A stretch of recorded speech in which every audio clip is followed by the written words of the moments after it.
क्या आपको लगता है कि सिर्फ राजयोग ही व्यक्ति को महान बनाता है? अगर हां, तो आप ज्योतिष के सबसे बड़े रहस्य से वंचित हैं। नमस्कार प्रिय दर्शकों, हाजिर हूं मैं और स्वागत करता हूं आपका प्राच्य ज्योतिष विज्ञान।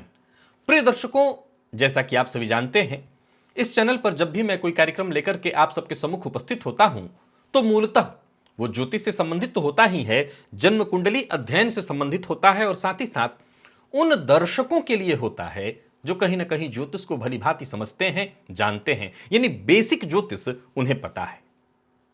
प्रिय दर्शकों, आज मैं आपको 10 ऐसे सूत्र बताने जा रहा हूं फलादेश के। यूं समझ लीजिए, ये फलादेश के नियम हैं। अगर आप जन्म कुंडली का अध्ययन कर रहे हैं, फलादेश कर रहे हैं, तो आपको इन सूत्रों को सदैव ध्यान रखना चाहिए। इनमें से कोई भी 3 सूत्र यदि किसी जन्म कुंडली में आपको मौजूद मिले तो समझ लीजिए आप जिसकी भी जन्म कुंडली का अध्ययन कर रहे हैं, इस जातक को असफलता कभी रोक नहीं सकती। जी हां, असफलता तो जीवन में हर किसी के आनी ही है। जब कोई राह चल रहा है, सफलता प्राप्त करने के लिए कोई प्रयत्न कर रहा है, तो असफलता तो उसे मिलनी ही मिलनी है, परंतु असफलता इसे रोक नहीं पाएगी, ये तय जानिए। कौन कौन से हैं वो 10 सूत्र, कहीं नोट कर लीजिए।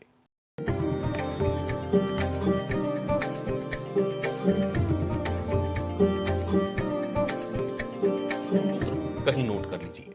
प्रिय दर्शकों, पहला सूत्र है गुप्त आत्मबल सूत्र, अर्थात ये जन्म से प्राप्त अदृश्य सुरक्षा कवच, कुंडली में छिपी हुई ऊर्जा जो जातक को हर परिस्थिति से बचाती है। यह कैसे बनता है? यदि जन्म कुंडली में लग्नेश 10वें, 11वें या 5वें भाव में हो।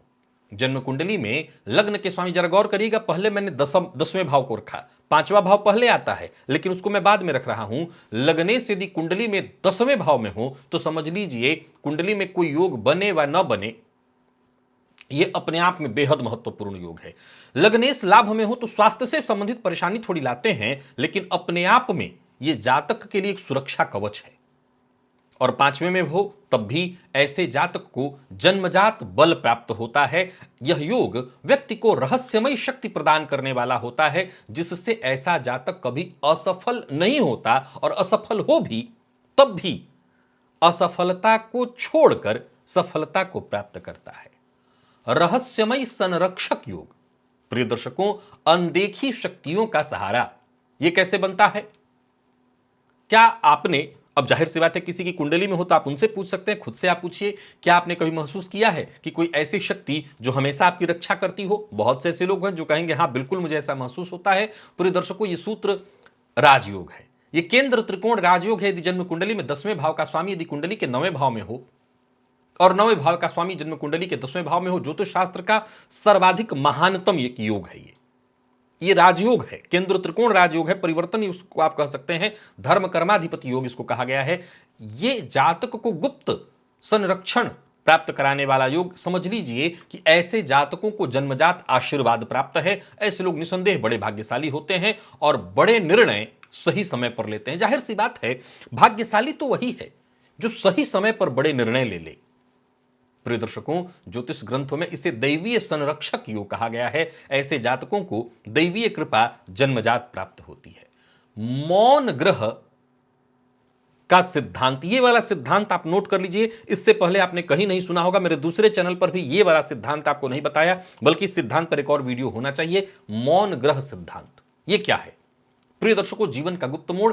क्या आपके जीवन में कोई ऐसा पल आया जब अचानक आपका सब कुछ बदल गया? बहुत से ऐसे लोग हैं जीवन काल में जिनके अचानक बहुत कुछ बदल जाता है। ऐसे व्यक्ति की कुंडली में एक चीज देखना होगा, एक कोई भी अकेला ग्रह। बहुत ध्यान से सुनिएगा और बहुत ध्यान से समझिएगा। मान लीजिए यद पिंडे तत् ब्रह्मांडे के आधार पर आप इसको समझने का प्रयत्न करिए। मैं आपकी बात कर लेता हूं। आप एक ऐसे व्यक्ति हैं जो हमेशा समाज से कटे कटे रहते हैं, अकेले रहते हैं, आप एकांतवासी हैं।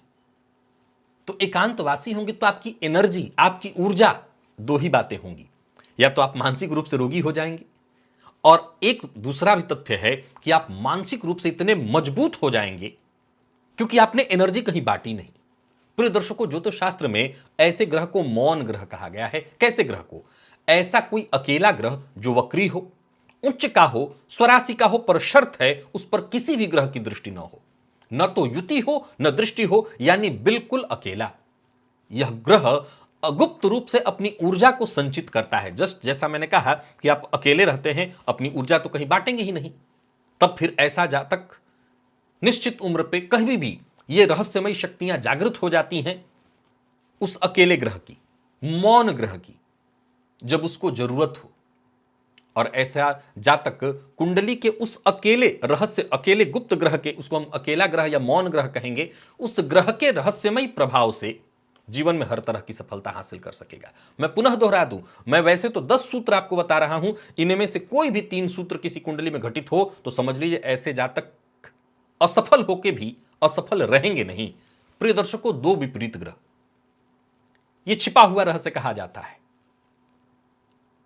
आपने भी कई बार महसूस किया होगा कि आपके भीतर अंतर्द्वंद चल रहा है, 2 शक्तियां संघर्ष कर रही हैं। यदि जन्म कुंडली में 2 ग्रह, कैसे ग्रह? एक शुभ ग्रह, एक पाप ग्रह, अथवा 2 एंटी ग्रह, जैसे सूर्य और शनि की युति हो जाए, जैसे देवगुरु बृहस्पति और शनि प्रबल शत्रु तो नहीं है, परंतु इनकी युति हो जाए, गुरु और शुक्र की युति हो जाए, मंगल और बुध की युति हो जाए, चंद्रमा और बुध की हो जाए। प्रिय दर्शकों, ये भाग्य, अब ये कोई जरूरी नहीं कि योग ही हो, परंतु ये जातक के भाग्य को विपरीत परिस्थितियों में, हमेशा नहीं, याद रखिएगा, एंटी ग्रह जब जीवन में विपरीत परिस्थितियां उत्पन्न होंगी तब जाकर के जागृत होती हैं और ऊंचाइयों तक ले जाती हैं। ऐसा जातक जब कोई संघर्ष इत्यादि करता है तब उसको जाकर के वो शक्ति प्राप्त होती है। इसे दैवीय संतुलन कहा गया है। याद रखिएगा, यह योग हमेशा काम नहीं करता। अब शनि सूर्य की युति है तो मैं ऐसा नहीं कहूंगा कि पिता पुत्र में मतभेद होगा, लेकिन जब जातक जीवन में विपरीत परिस्थितियों में फंस जाएगा, उलझ जाएगा, तो ये शक्ति उसकी जागृत हो जाएगी। प्रिय दर्शकों, जन्म कुंडली का 10वां भाव और इसका गुप्त प्रभाव, महान आत्माओं का योग। यदि जन्म कुंडली के 10वें भाव का स्वामी 10म केंद्र के ही चारों में से किसी भाव में हो अथवा त्रिकोण में हो, यानी 1 4 7 10 या पंचम नवम में हो, तो यह व्यक्ति को बिना किसी विशेष बाधा के सफलता प्रदान करने वाला बन जाता है। याद रखिएगा, जन्म कुंडली का 10वां भाव सर्वाधिक बली भाव है, लग्न से भी ज्यादा बली। यह योग दुनिया के कई महान व्यक्तियों की कुंडली में पाया जाता है, पाया गया है, इसमें कहीं कोई संशय नहीं है। आप महसूस कर सकते हैं इस योग को का होना। यूं समझ लीजिए कि यह योग आपकी कुंडली में है तो प्रकृति ने आपके लिए विशेष कुछ सोच रखा है। प्रिय दर्शकों, 8वां भाव का छिपा हुआ वरदान, यह भाव भी अपने आप में बेहद खास। जाहिर सी बात है, जब जन्म कुंडली में आयु का यह भाव है तो खास ही होगा। रहस्यमय तंत्र ज्ञान, क्या आप किसी भी चीज के गहरे रहस्य को समझने की क्षमता रखते हैं? अगर आपकी जन्म कुंडली का 8वां भाव मजबूत होगा तो निसंदेह आप रखते होंगे। प्रिय दर्शकों, जन्म कुंडली के 8वें भाव में किसी शुभ ग्रह का होना, कोई भी शुभ ग्रह 8वें भाव में हो तो यह व्यक्ति को गुप्त रहस्य तंत्र ज्ञान और पूर्व जन्म के ज्ञान को या तो सहज ढंग से समझने में मदद कराने वाला होता है, या यूं समझ लीजिए कि ऐसे जातक के अंदर अपनी एक ऐसी शक्ति होती है, जब भी वो परेशानी में पड़ने वाला हो, परेशानियों से बाहर निकलने का मार्ग उसको मिल जाता है। प्रिय दर्शकों, वक्री ग्रह का चमत्कारी प्रभाव, यह भी अपने आप में छिपा हुआ रहस्य है। यूं समझ लीजिए कि वक्री ग्रह अगर आपकी कुंडली में है और अभी तक आप 35 वर्ष से पहले के हैं, अब यह ध्यान रखना होगा कि वक्री ग्रह कैसी स्थिति में है, मजबूत है तभी बात ज्यादा बनेगी, तो समझ लीजिए कि आपकी कहानी अभी शुरू नहीं, कहानी शुरू होने वाली है। 35 से 42 वर्ष के बीच यह वक्री ग्रह अचानक जागृत हो जाता है और व्यक्ति को रहस्यमय रूप से सफल बनाता है। बस यह ध्यान रखना होगा कि वो मजबूत स्थिति में हो। अगर मजबूत कोई वक्री ग्रह आपकी कुंडली में है तो मैं पूर्व में भी इस पर सूत्र वीडियो बना चुका हूं कि अकेला वो वक्री ग्रह पूरी कुंडली को बदलने की क्षमता रखता है। यह सूत्र तो आप जानते हैं, इसे महाधनी योग कहा गया है। द्वितीय भाव का स्वामी एकादश में या द्वितीय भावपति एकादश भावपति से किसी भी तरह से युति या दृष्टि संबंध बना ले, ऐसा जातक अप्रत्याशित धन हासिल कर सकता है। यह राजयोग है, इसमें कोई विचारणी नहीं। 10 में से कुछ 2 एक ऐसे सूत्र हैं जो राजयोग कहे गए हैं। यह महाधनी योग है। यह योग अक्सर छिपे हुए गुप्त धन इत्यादि से जातक को अचानक वित्तीय सहयोग करा करके जीवन में सुरक्षित करता है। प्रिय दर्शकों, 9वां भाव और गुप्त आध्यात्मिक ऊर्जा का प्रवाह या प्रभाव, आपने ऐसा महसूस किया होगा कि किसी दिव्य शक्ति से आप जुड़े हुए हैं या दिव्य शक्ति आपको सहयोग दे रही है। जन्म कुंडली में सूर्य, गुरु या चंद्रमा यदि नवम भाव में स्थित हो तो ये ऐसी शक्तियां जन्मजात रूप से जातक के साथ जागृत होती हैं, और ऐसा जातक किसी भी फील्ड में हो उसको ये शक्तियां सहयोग करती हैं। ऐसे जातक की जो आध्यात्मिक ऊर्जा है वो जन्मजात जागृत होती है। ऐसा जातक गुरु बन जाए, आध्यात्मिक वक्ता बन जाए, तो ऐसे क्षेत्र में तो कहना ही नहीं, इसकी हर जगह जय जयकार होने लगती है। और प्रिय दर्शकों, एक और तथ्य है, छठे और 12वें भाव के स्वामी का संबंध कर्म और पूर्व जन्म का छिपा हुआ खेल। आपके जीवन में जो भी घटनाएं घटित हो रही हैं, बस यूं समझ लीजिए कि ये पहली बार घटित नहीं हो रही है, पहले भी आपके साथ कई बार घटित हो चुकी है।